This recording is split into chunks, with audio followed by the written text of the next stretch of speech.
Hello and welcome to Afternoon Tea with Karen.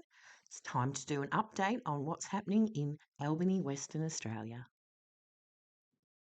So, criticism of Albany Councillor Thomas Brow builds.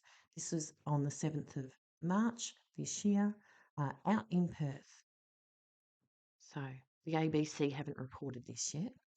Anyway, the lobby group Just Equals say they have submitted a formal complaint to the Australian Health Practitioner Regulation Agency, APRA, over the comments.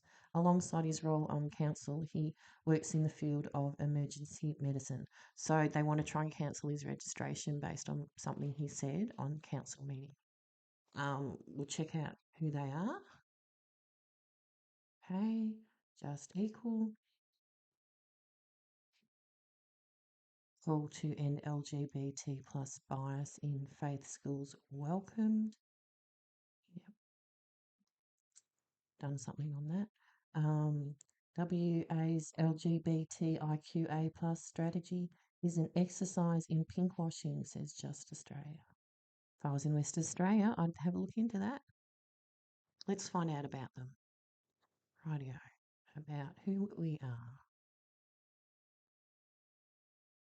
Right.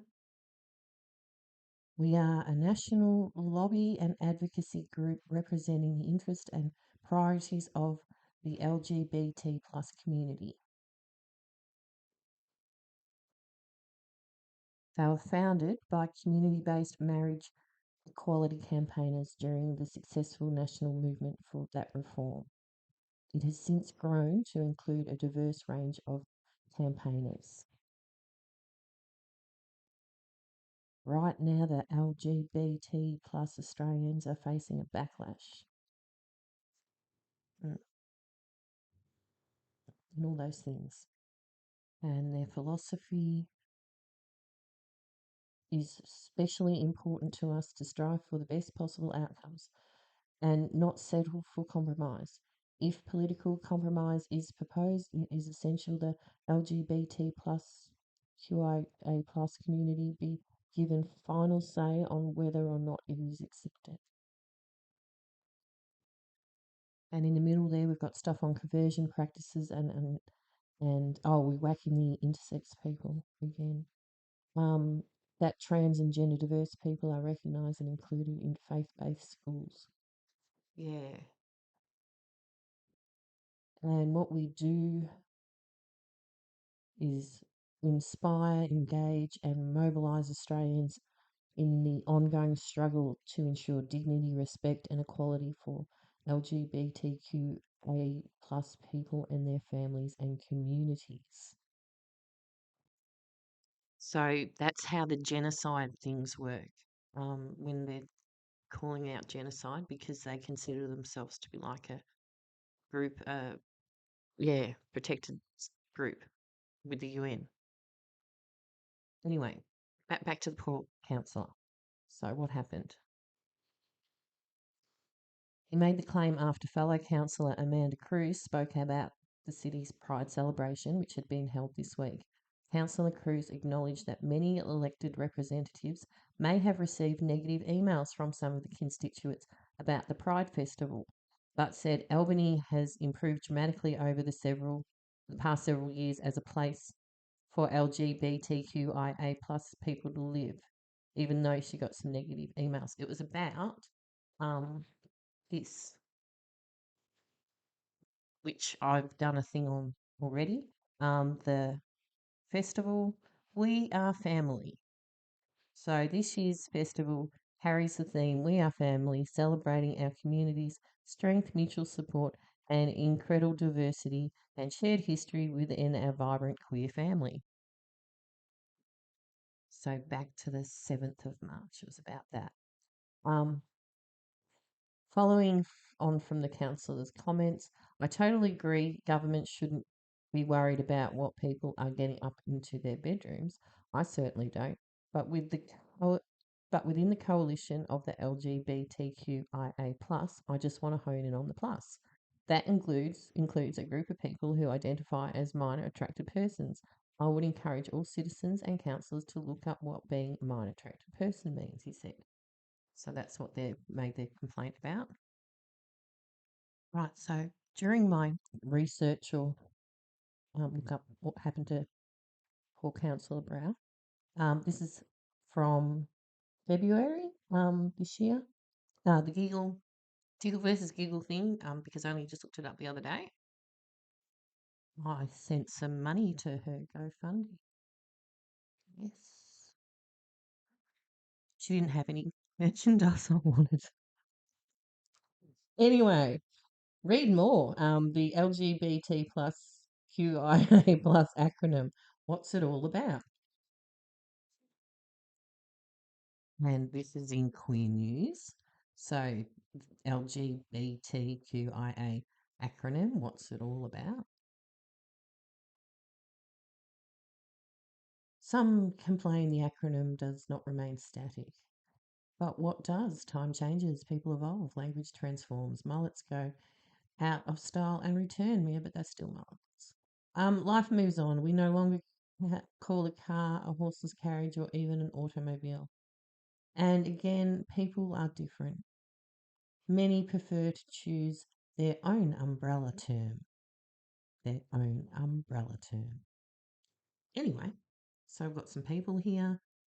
The letters mean, of course, the queer thing's vague.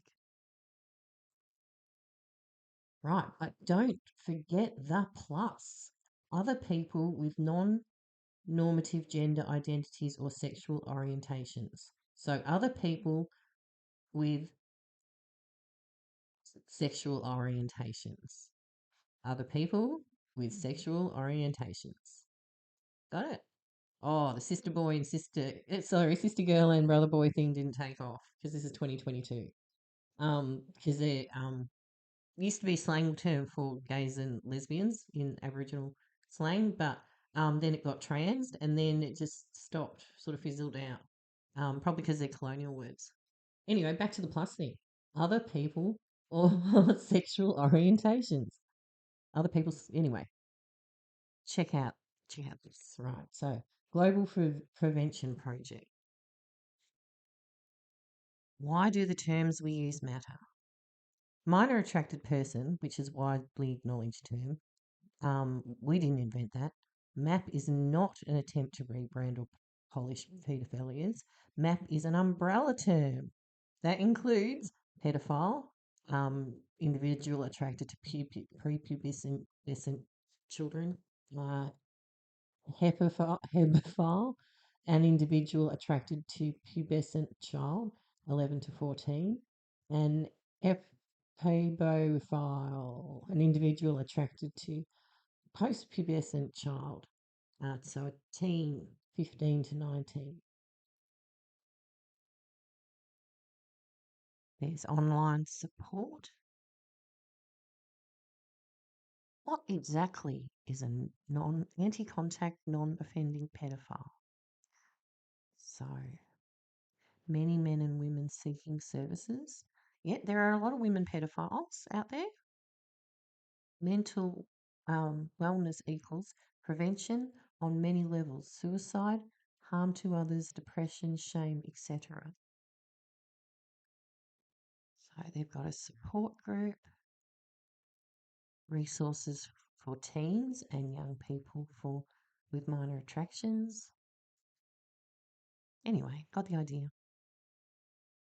Right, and so they've also complained to his work as well, who said his comments are unacceptable and not representative of our commitment to inclusive and respectful healthcare, the spokesperson said. As an organisation, we expect all health practitioners to comply with their professional code of conduct, which condemns discrimination. And Albany Pride put in the complaint. Oops, let's find out their history.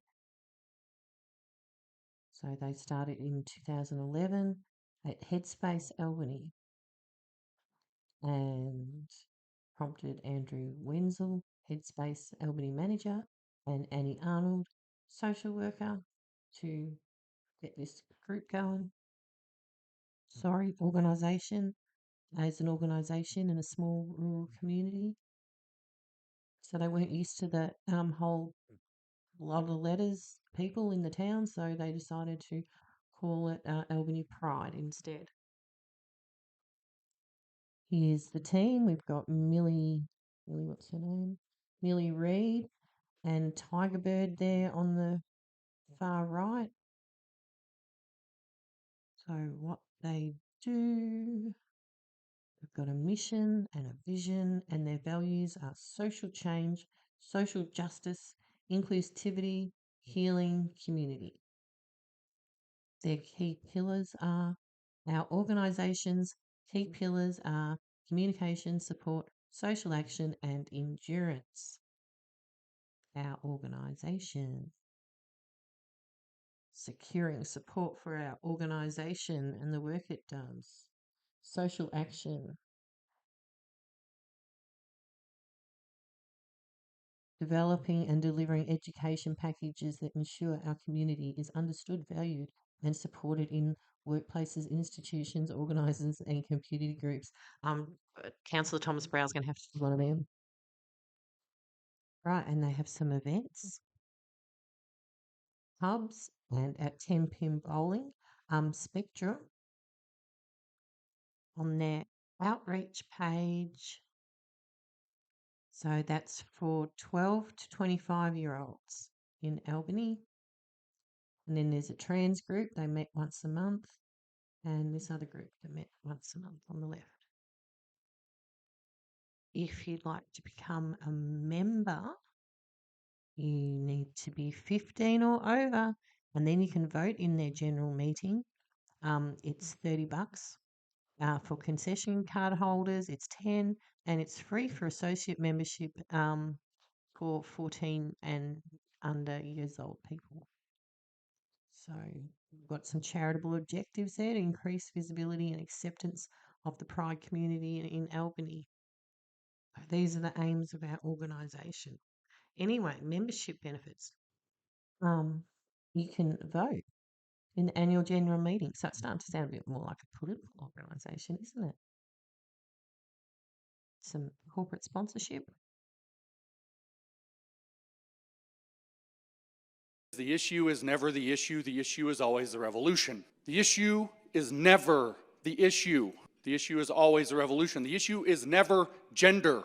The issue is the revolution. The issue is never Israel. The issue is the revolution. The issue is never Ukraine. The issue is the revolution. The issue is never COVID. The issue is the revolution. Again and again and again and again, these are pretexts for a revolution. Not by everybody participating, not every doctor, not every parent, not every care provider, not every whatever else, but by activists who, though they may be few in number relatively speaking, know exactly what they're doing. They know exactly how to leverage the issue to create division, to create fights, to create the dialectic, as it were, to move history toward its inevitable progress to the utopia. Yeah, I started listening to James Lindsay, I don't know, over a year ago. And the idea of just exposure, expose what's going on. Yep, I'm into that. Anyway, see you later. Bye.